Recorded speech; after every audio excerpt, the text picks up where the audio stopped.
총리께서 어제 답변 과정에서 돌덩이를 치웠다 이런 얘기를 했습니다. 이 부분은 상당히 부적절해서 당사자들이나 국민들이 상처받았다고 생각하는데 거기에 대해서는 유감을 표명하셔야 될 필요가 있다고 보는데 어떻게 생각하십니까?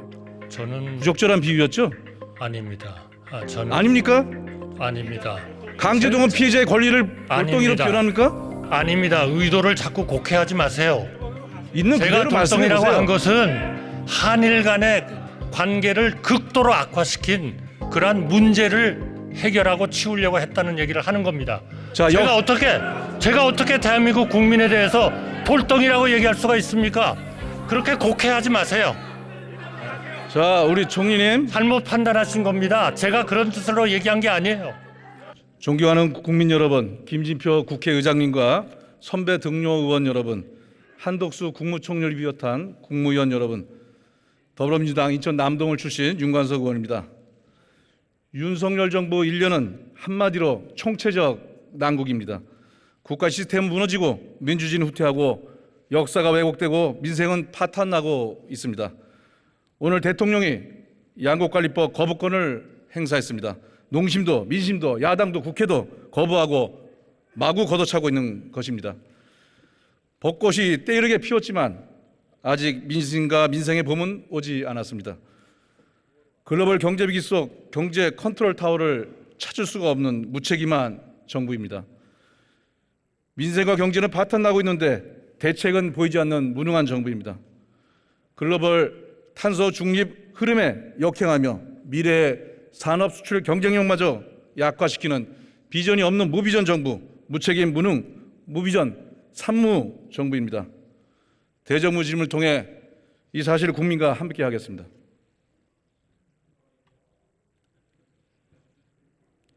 한덕수 국무총리님 나와주십시오. 한덕수 국무총리가 윤관석 의원의 발언대와 마주하고 있는 발언대 앞으로 나옵니다.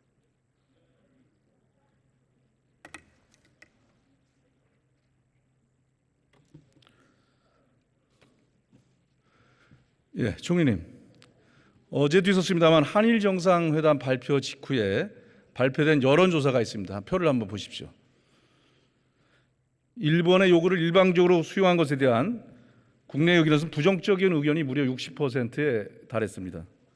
반면에 정상회담의 상대방인 일본에서 직후에 발표된 여론조사 결과는 일본 정상회담에 대한 긍정평가가 자체적으로 65%가 나왔습니다.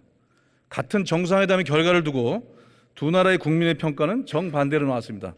왜 이런 여론이 나왔습니까? 글쎄요, 그 외교나 이런 협약이나 이런 협상이나 이런 과정이 끝나고 나면 그 평가는 각각 다를 수 있습니다. 우리가 한미 간의 자유무역 협정을 타결을 했을 때 대한민국에서의 지지도는 굉장히 낮았습니다. 그러나 결과적으로 한미 FTA가 대한민국의 어려운 이러한 대내외 사정을 극복하는 데 큰 기여를 하고 있다는 것은 현재에서는 명백하게 보이고 있습니다. 한일 정상회담을 한 네. 이후에 그동안 여러 차례 있었지만 이렇게 여론이 극명하게 차이가 나는 경우가 있었습니까?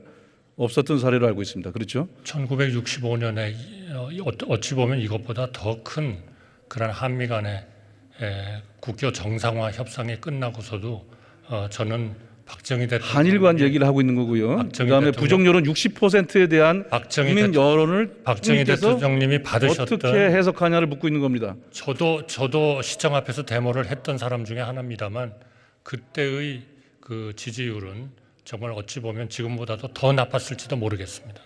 자, 모든 정상 외교가 완벽하지 않습니다. 부족한 것이 있습니다. 겸허하게 비판을 수용할 의사가 전혀 없는 겁니까? 네, 겸허하게 한일 간의 관계를 과거에 발목 잡히지 않고 미래를 향해서 더욱더 잘 발전시킴으로써 동북아뿐만이 아니고 전 세계에 기여하는 그러한 한일 관계를 만들어 나가도록 노력하겠습니다. 외교는 자화자찬이 아닙니다. 나홀로 고독한 결단도 아닙니다. 국민 앞에서, 역사 앞에서, 또 전 세계 평가 앞에서 냉정하게, 솔직하게, 겸허하게 수용해야 된다고 생각합니다. 총리께서 어제 답변 과정에서 돌덩이를 치웠다 이런 얘기를 했습니다. 이 부분은 상당히 부적절해서 당사자들이나 국민들이 상처받았다고 생각하는데 거기에 대해서는 유감을 표명하셔야 될 필요가 있다고 보는데 어떻게 생각하십니까? 저는 부적절한 비유였죠? 아닙니다. 저는 아닙니까? 아닙니다.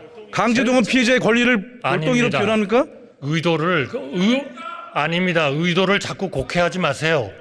있는 제가 그대로 말씀해 돌덩이라고 보세요. 한 것은 한일 간의 관계를 극도로 악화시킨 그러한 문제를 해결하고 치우려고 했다는 얘기를 하는 겁니다. 자, 제가 어떻게 대한민국 국민에 대해서 돌덩이라고 얘기할 수가 있습니까?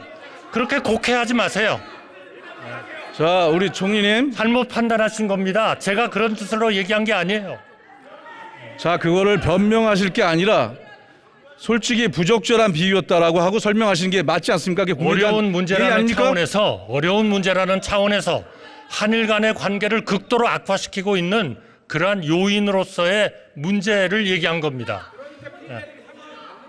피해자를 지칭한 게 아닙니다. 곡해하지 마세요. 제가 김용민 의원님께 답변할 의무는 없습니다. 자, 우리 총리께서 총리님 이 문제는 겸허하지 않습니다. 대단히 오만한 태도입니다. 이거에 아닙니다. 대해서는 국민적 비판을 아닙니다. 감수하셔야 될 겁니다. 아닙니다. 제가 자, 다음. 분명히 말씀드리지만 제가 국민을 지칭한 자, 바도 제가 없고 다음 질문하겠습니다. 징용의 희생자를 지칭해서 돌덩이라고 한 게 아닙니다. 한일 간의 관계를 지극히 악화시켜서 과거에 발목 잡히게 만드는 그 문제가 돌덩이라고 얘기한 겁니다. 곡해하지 마세요. 오해하지 마세요.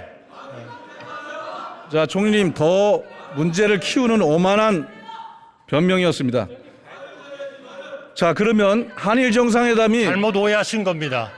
제가 답변할 필요 없어요. 뒤에 다시 물어보겠습니다. 의원님들은 의석에서 경청해 주시기 바라고요. 또 똑바로 얘기하는 게 중요한 게 아니라 똑바로 듣는 게 더 중요합니다. 총리님께서는 윤관석 의원의 질문에 답변을 해주시기 바랍니다. 네, 알겠습니다. 윤관석 의원, 총리님하고 직접 질문 답변하시고요. 의석에서 질문하고 답변하는 건 아니지 않습니까? 경청해 주시기 바랍니다. 자, 이 답변은 대단히 부적절하고 해명도 대단히 오만하다는 것을 지적하고 한일 정상회담에서 경제 산업적으로 성과가 있었다라고 했지만 사실 또 그것도 그렇지 않습니다. PPT 한번 띄워보시죠. 양국의 회담 이후의 조치 사항입니다. 한국의 조치 어떻게 됐습니까? 다 했죠? 그렇지 않습니까? 일본이 뭐를 했습니까? 수출 규제 해제. 수출 규제 해제, 반도체 부품 3가지. 이건 사실 실효성 없는 겁니다. 뒤에 소부장 문제 설명 때 드리겠습니다. 나머지 화이트리스트 아직 미실시했습니다. 오히려 정치적이고 역사적인 무리한 요구들, 후쿠시마 강제징용, 독도 영유권 주장 한 거 아닙니까? 이러고도 빈손 구력의 거 아닙니까? 그것은 굉장히 그동안에 정부가 설명했고 저희도 여기에 나와서 설명한 것을 철저하게 곡해하고 계시는 겁니다. 저희가 단 한 번도 총리님 국민과 싸우려 하지 마십시오. 자, 소부장의 반도체 중요성은 알고 계시죠? 네, 2019년도에 이 사태 터졌을 때 국내 소부장 투자하고 경쟁력 끌어올리기 위해서 노력한 거 알고 계시죠? 네, 알고 있습니다. 근데 지금은 다시 또 일본 소부장 기업을 끌어들이고 국내 소부장 기업 지원은 중단하시는 겁니까? 그 소부장을 키워야 되겠다 하는 것은 이 정부의 일관된 정책입니다. 근데 예산을 대폭 줄인 거는 알고 계십니까? 띄워보시죠. 요거는 제가 말로 설명하겠습니다. 소부장 기업이 예산이 3,400억인데 올해 38% 삭감했습니다. 예산을 대폭 삭감한 거죠. 그리고 3월 15일 국가산업단지 발표, 그리고 3월 21일 한일 정상회담 이후에 국무회의에서 윤석열 대통령의 발언, 일본의 기술력 있는 업체들을 대거 유치함으로써 자, 여기에 대해서 한국의 소부장 기업들이 지금 대단히 불안에 떨고 정부 믿고 지원을 믿고 투자했다가 큰 공경에 처하고 있습니다. 이 부분은 어떻게 설명하시겠습니까? 의원님께서 국내 산업 지원을 먼저 얘기하고 그 다음에 일본 기업 얘기를 해야 되는 거 아닙니까? 의원님께서 지금 하고 계시는 모든 그 맡으신 일 자체가 이 부분에 대해서 굉장히 관심을 가지시고 또 육성하기 위해서 끊임없이 노력하고 계시는 것을 제가 잘 알고 있습니다. 그러한 그 제가 알고 있는 것에 기초를 두어서 그 우리가 소부장 산업을 키워야 된다 하는 것은 이거는 우리의 절대절명의 과제입니다. 왜냐하면 어느 경제가 조립산업 위주로 계속 커갈 수는 없는 겁니다. 결국은 소부장이 튼튼해져야 그 산업이 튼튼해지는 겁니다. 다만 그것은 국내적인 지원만 한다는 것으로 해결되는지는 않으리라고 봅니다. 훨씬 더 많은 기술과 외국 기업과의 협력과 그리고 우리의 기업에 대한 여러 가지 여건을 잘 만들어주는 게 중요하다고 생각합니다. 그러한 것을 위해서 외국 기업하고의 협력, 기술을 가진 기업과의 협력도 계속 정부로서는 추진을 해야 된다 하는 말씀을 드리고 싶습니다. 예. 의원님께서 더 이 문제에 대해서는 잘 알고 계시리라고 제가 생각합니다. 국가 정책의 신뢰도 그리고 투자 지원의 우선순위를 명확히 해주시기 바랍니다. 네, 알겠습니다. 정부의 국가첨단전략산업위원회라고 있죠. 네, 누가 위원장입니까? 제가 위원장입니다. 국무총리가 위원장인데 이 회의 몇 번이나 하셨습니까? 지난번에 한 번 해서요. 일단 작년 11월에 딱 한 번 했죠. 일단 첨단 산업을 지정을 했고요. 이제 거기에 따른 의원님들께서 만들어주신 입법에 따라서 필요한 입지, 일종의 클러스터와 가까운 그런 기술 입지를 지정하기 위한 총리님, 근데 절차를 하고 그거를 있습니다. 그렇게 중요한 국가첨단전략사를 한 번의 회의로 되겠습니까? 이 부분에 대해서는 절대로 안 되죠. 경제 컨트롤 타워가 어디에 있는 겁니까? 그것은 그러한 대통령입니까? 용산에만 있습니까? 첨단위원회에서 만들기 위한 대책을 지금 산업부에서 아주 열심히 만들고 있습니다. 작년 11월 이후에 한 번도 열지 않으신 거 아닙니까? 아마 의원님께서 더 잘하실 겁니다. 저는 작업이- 총리께서의 역할을 제가 질문하고 있는 네, 겁니다. 잘 알고 있습니다. 작업이 되면 당연히 그 위원회를 열어서 확정을 하고 좀 더 해야 할 대책을 논의하게 될 겁니다. 총리께서 더 적극적으로 챙기시길 바라겠습니다. 무역 수지 적자 사상 최대 여러 가지로 큰 어려움에 봉착했습니다. 이 부분 파악하시고 대책을 세우고 계십니까? 의원님 더 잘하시겠지만 작년에 우리가 무역 적자가 상당히 컸습니다. 가장 큰 하나의 이유를 얘기해라. 그러면 그거는 에너지 가격의 상승입니다.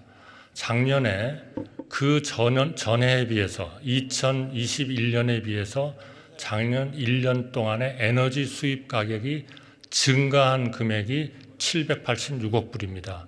그런데 무역수지 통관 기준으로 관세청에서 집계하는 무역수지 통계에 의한 무역수지가 그 전해보다 악화한 금액은 정확히 771억 불입니다.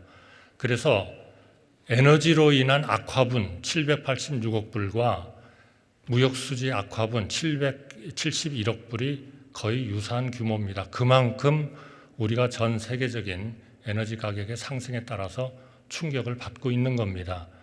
올해는 그러한 상황이 좀 더 개선되기를 저희가 기대하고 있고 또 이 무역 수지를 개선하기 위한 대중 무역 외교라든지 이런 부분들을 더 열심히 노력을 하도록 하겠습니다. 일면만 얘기하셨습니다. 에너지값의 국제 가격 상승은 이제 멈췄습니다. 중요한 것은 제가 지적하려는 것은 반도체, 품목적으로는 반도체 수출 적자 가장 크죠. 그건 네. 인정하시죠? 네, 그렇습니다. 예, 약 그리고 40%. 수출 시장으로 보면 중국 아니겠습니까? 네, 중국은 뭐 의원님 더 잘하시겠지만 기본적으로 대한민국이 수출을 하려고 하면은 수입을 하려는 수요가 있어야 되지 않겠습니까? 자, 총리님 그거를 질의하는 게 아니라 그런 차원에서 보면 중국의 작년도의 성장은 3%입니다. 이것은 과거의 중국의 성장에 비해서 엄청나게 적은 그러한 성장이기 때문에 당연히 수입 수요도 작아지게 돼 있고 대한민국으로부터의 수입도 줄어들 수밖에 없는 상황입니다. 그러나 혹시나 이것이 한중 간에 좀 더 나은 그러한 그 무역 관계를 유지함으로써 가능한지를 최선을 다해서 정부로서는 챙기도록 그렇게 하겠습니다. 자, 반도체 수출 적자가 품목적으로 제일 크고요. 중국 시장에서 수출 적자가 가장 큽니다. 차이나 리스크까지 얘기하는 중국 시장에 대한 우리의 수출 부진 문제 대단히 구조적이고 지속화될 가능성도 있습니다. 특히 전 세계 미중 간의 전략적 경쟁 속에서 미국에선 중국 견제를 위해서 미국과 일본을 자꾸 묶으려 하는 여러 가지 네트워크를 만들고 있습니다. 그러나 우리는 중국과의 경제관계 때문에 중국 시장의 중요성을 잘 알고 있지 않습니까? 이 부분에 대한 대책을 좀 더 특단적으로 세워야 될 텐데 여기에 대해서 논의되거나 준비된 게 있습니까? 중국에 대한 저희의 기본적인 그 외교나 경제 외교의 원칙은 상호 존중과 상호 이익입니다. 그래서 미중 간의 관계가 지정학적으로 상당히 긴장 상태에 들어가고 있는 건 사실입니다만 대한민국의 한중 간의 무역을 하고 있는 그러한 품목들에 결정적으로 영향을 미칠 만한 그러한 사안은 아직은 안 일어나고 있다. 그렇게 생각하고요. 미중 간에도 교역은 늘어나고 있고 또 미중 간의 그러한 긴장 상태를 반영할 만한 그러한 상황으로 가고 있지는 않습니다. 저희 대한민국으로서는 중국이 굉장히 중요한 우리의 경제 파트너고 무역의 파트너입니다.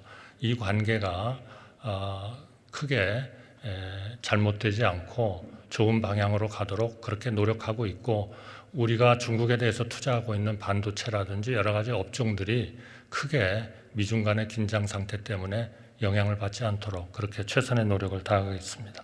국제 통상 질서가 급변하고 있습니다. 자국 산업 우선 중심주의로 지금 말씀하신 거에 대해서는 대책이 뚜렷이 없어 보입니다. 여기에 대해서 특단의 대책을 정부에서 논의해서 준비하시기 바랍니다. 반도체 문제 하겠습니다. 작년에 IRA 사태 알고 계시죠? 네, 알고 있습니다. 지금도 그 피해가 계속되고 있습니다. 3월 말에 세부 규칙이 나왔습니다만 아직까지 충분히 개정되지 않았습니다. 저도 작년 9월에 국회 결의안을 내고 12월에 여야가 초당적으로 의원외교단을 꾸려서 미국의 상하원 방문한 적이 있습니다. 그래서 작은 성과도 부분적으로 도움을 드렸습니다만은 중요한 것은 전 세계 국제 통상 질서가 완전히 급변하고 있다. 두 번째, 자국 산업 우선 중시가 철저하게 지금 자리 잡고 있기 때문에 대한민국 여기에 대해서 냉정하게 통상 외교 질서의 경제 산업 정책을 다시 짜야 한다는 냉엄한 현실을 보고 왔습니다. 자, 반도체에 더 큰 파도가 오고 있습니다. 반도체 지원법 내용도 아실 텐데 여기에 대한 대처 전략적으로 정부가 잘 준비하고 있습니까? 이 부분에 대해서는 그 말씀을 드리기 전에 제가 아는 대한민국의 통상 역사상 대한민국 기업이 부딪히고 있는 통상의 문제를 도와주시고 해결하기 위해서 국회에서 협의단이라고 할까요? 일종의 그러한 일을 좀 더 개선시키기 위한 그런 개선단이 갔던 것은 아마 저는 작년에 의원님과 몇 분의 의원님들이 가신 게 저는 처음이 아니었나 이렇게 생각하고 이 자리를 빌어서 깊은 감사의 말씀을 드리고 싶습니다. 반도체에 대해서는 의원님께서 걱정하시는 바와 같이 저희로서는 굉장히 중요한 산업에 영향을 미치는 것이기 때문에 거의 초반부터 긴밀하게 협의를 진행하고 있고 또 우리 국회가 이 IRA를 계기로 해가지고 한미 간의 이런 통상 문제에 얼마나 큰 관심을 가지고 있는가 하는 것을 미국 정부도 잘 알고 있습니다. 저희한테는 큰 힘이 되고 있다는 말씀을 다시 한번 드리고 싶습니다. 반도체에 대해서도 IRA와 같은 이러한 어려움이 생기지 않도록 최선의 노력을 다 하겠습니다. 중국에 대한 우리의 반도체에 대한 수출도 최대한 그런 경영에 그러한 좀 자율성이 보장되도록 하겠고요. 또 미국에 투자하는 우리 반도체 기업들이 여러 가지 미국의 세금을 쓰는 그러한 문제가 되기 때문에 행정부로서는 여러 가지 조건이나 이런 것들을 분명히 좀 원하는 것들이 있습니다. 이런 부분들이 우리 기업들이 미국에서 사업하는데 크게 지장이 안 되도록 지금도 긴밀하게 협의하고 있고 저는 우리 기업들에게 큰 문제가 되지 않도록 그렇게 노력을 해나가도록 하겠습니다. 예, 주미 대사까지 지내셨으니까 반도체 비업 비밀까지 내놓으라는 이번에 미국의 반도체 지원법 세부 지침 그리고 회계장부 요청들 이거 과도하고 거의 지키기 어려운 조건 아닙니까? 그 문제는 이제 각 기업들이 미국 정부로부터 보조금을 받을 때 그런 조건들을 협의하게 될 것으로 예상이 됩니다. 그래서 미국도 기업의 어떤 비밀을 알고자 하는 거라기보단 국민들의 세금을 쓰는 것이기 때문에 어느 정도 갖춰야 할 그러한 것들이 필요한 그러한 차원의 문제도 있기 때문에 이거는 보조금을 받는 단계에서 기업들과 미국 정부 간에 충분히 협의가 되리라고 생각합니다.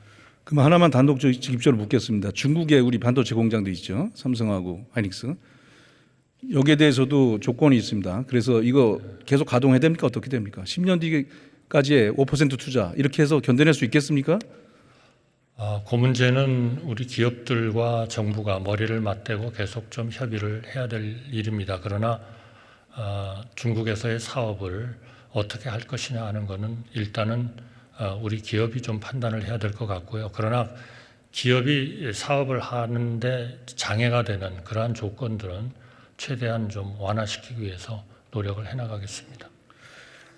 예, 미국 내에서도 반도체 지원법의 부작용을 걱정하는 목소리가 나왔습니다. 상원에서 성명서를 의원들이 발표한 바도 있습니다. 이런 것을 잘 참고하시기 바라겠습니다. 그래서 저는 이 문제는 결국은 한미 간의 정상회담에서 풀어야 된다 이렇게 생각합니다. 의제로 지금 논의하고 있습니까?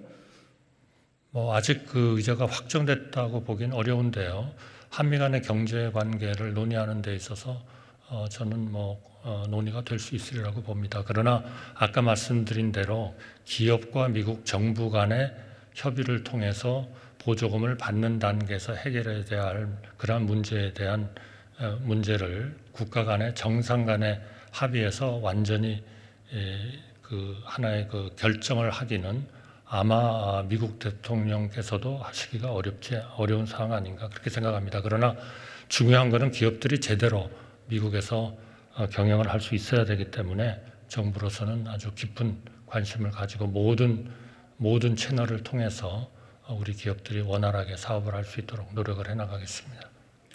작년에 IRA 문제됐을 때 프랑스 마크롱 대통령이 백악관 가서 바이든 대통령과 회담 때 그 문제점을 구체적으로 지적한 바도 있습니다. 참고하시기 바라고요. 대한민국 1호 영업사원을 자처한 사람이 누굽니까? 글쎄요, 대통령님이 영업사원이시면 저희는 뭐가 되어야 되는지 잘 그건 윤석열 대통령이 하신 말씀입니다. 대한민국 네, 1호 영업사원이다 이렇게 알고 얘기했습니다. 있습니다. 이번에 방미시의 불평등한 한미 간의 통상 이슈를 정상회담 의제에 반드시 포함하고 또 이 정상회담을 통해서 불평등한 통상 문제, 이 반도체법을 포함한 IRA법 책임지고 대통령께서 해결해 갖고 오셔라 이렇게 강력히 건의하고 국회에 걱정을 전달해 주시겠습니까? 그렇게 해 주십시오. 네, 그렇게 하겠습니다. 정상 차원에서 해결해야 할 일이 있으면 당연히 그렇게 해야 된다고 생각하고요. 그리고 영업사원을 자칭하신 것은 관계부처 모든 장관과 관계부처의 직원들이 내가 영업사원이라는 생각을 하고 우리 기업들이 대외 진출을 잘할 수 있도록 또 국내에서 사업을 잘할 수 있도록 그런 좋은 그 정책과 분위기와 또 협상을 하라는 그러한 하나의 그 지시를 말씀하신 거다 이렇게 생각합니다. 국익을 반드시 챙기는 한미 정상회담이 되기를 바라고요. 국민들은 또다시 한일 정상회담처럼 실패되지 않기를 고대하고 있습니다. 자, 기후위기 문제도 새로운 통상에 여러 가지 어려움으로 다가오고 있습니다. EU에서 탄소 국경 조정제도 잘 들어보셨을 겁니다. 국내에서 온실가스 감축률 PPT 띄워주세요. 한국이 27.4% 거의 최하위 그룹 수준입니다. 이렇게 해서 EU가 중심적으로 준비하고 있는 통상 규제, 탄소 국경 조정제도 제대로 우리 산업 경쟁력을 갖출 수 있겠습니까? 우리나라의 이런 탄소 배출을 줄이기 위한 여러 가지 정책은 비단 어제 오늘이 아니고 벌써 십수년간 계속되고 있고 또 거기에 따라서 저희가 소위 말하는 배출권 거래 제도 같은 제도도 포함을 했고 또 특히 그 CO2 배출을 줄이기 위한 여러 가지 기술 개발 프로젝트도 추진을 하고 있기 때문에 우리로서는 우리 경제가 탄소를 적게 배출하는 그러한 산업, 그러한 경제가 되도록 만드는 것이 대단히 중요하다고 생각합니다. 의원님께서 지금 지적해 주신 것을 잘 받들어서 우리 경제가 아주 그 저탄소 경제가 되도록 모든 노력을 다 할 그러한 생각입니다. 지금도 달성률이 부족한데 지난번에 발표한 3월 21일 탄노기 발표도 상당히 우려스럽습니다. 먼저 산업계 탄소 감축률을 3.1%를 낮춰서 잡았고요. 세계의 흐름에 역행하는 겁니다. 어려움은 알지만 하고 싶으면 하고 안 하고 싶으면 안 하는 그런 문제가 아닌 것이 되지 않았습니까? 두 번째는 감축 부담을 75%를 NDC의 75%를 윤석열 정부가 끝난 2028년부터 30년까지로 떠넘겼어요. 다음 정부에. 전 정부 탓하고 다음 정부 떠넘기. 이렇게 해서 과연 이 계획, NDC 계획 할 수 있겠습니까? 위원님께서 아주 깊은 지식을 가지고 계시리라고 생각이 듭니다만 우리 산업계의 그 중요한 기업들은 사실은 세계 최첨단 그러한 기술을 가지고 있습니다. 현 단계에서 그러니까 이것을 더 CO2를 감축하기 위해서는 사실 굉장한 그 어려움과 좀 그 고통이 현실적으로 있습니다. 그래서 그거를 이번에 14.5%로 돼 있던 감축률을 뭐 당초의 기업은 우리 산업계는 5% 이상은 배출을 못 줄이겠다 이렇게 강한 의견을 제시를 했습니다만 이런 기업을 설득을 해가지고 지금 의원님 지적하신 대로 3.1% 정도만 그 감축률을 좀 줄여주는 쪽으로 타결을 했다는 말씀을 드리고요. 75%를 뒤로 미뤘다는 것은 지금의 우리의 이 NDC가 2030년까지 저희가 시행을 하는 그러한 그 계획인데요. 우리가 지금 여러 가지 기술도 개발하고 있고 새로운 생산의 방식도 도입하고 있고 또 우리 신재생 에너지도 늘리려고 노력을 하고 있고 합니다만 이런 것들이 다 조금 시간이 걸립니다. 그래서 지금 단계에서 우리 NDC를 올해 확정을 하고 그 이행하는 것이 조금은 그 이행의 효과가 나타나는 데에는 이것이 약간 뒤쪽으로 갈 수밖에 없는 현실적인 여건이 그렇다는 그러한 그 여건을 좀 이해해 주셨으면 감사하겠습니다. 총리님, 이해 문제가 아니라 이것은 세계적인 추세의 역행이고 윤석열 정부에서의 감축률은 제자리 걸음이고 다 다음 정부로 28년부터 30년까지 떠넘긴 거 아니겠습니까? 이렇게 해서는 계획 이행 못하고 또 여러 가지 통상 규제에 어떻게 대응할지 참으로 걱정입니다. 에너지 문제 하나 질문하겠습니다. 난방비 폭탄 때문에 고생했는데 냉방비 폭탄이 또 다가오고 있습니다. 기후 위기랑 겹쳐 있습니다. 자, 대통령은 중상층과 서민의 난방비 부담을 경감하는 방안을 적극 검토하라고 했죠. 여기에 대한 대책은 나왔습니까? 소상공인에 대한 대책은 준비하셨습니까? 지금 대책을 지금 만들고 있는 중이고요. 잘 아시다시피 우리 소상공인에 대해서는 여러 가지 좀 부담을 줄여주는 그러한 그 대책을 하고 있습니다. 소상공인을 대상으로 해서 가스나 전기 요금 같은 거를 좀 분할 납부하는 그러한 대책을 추진을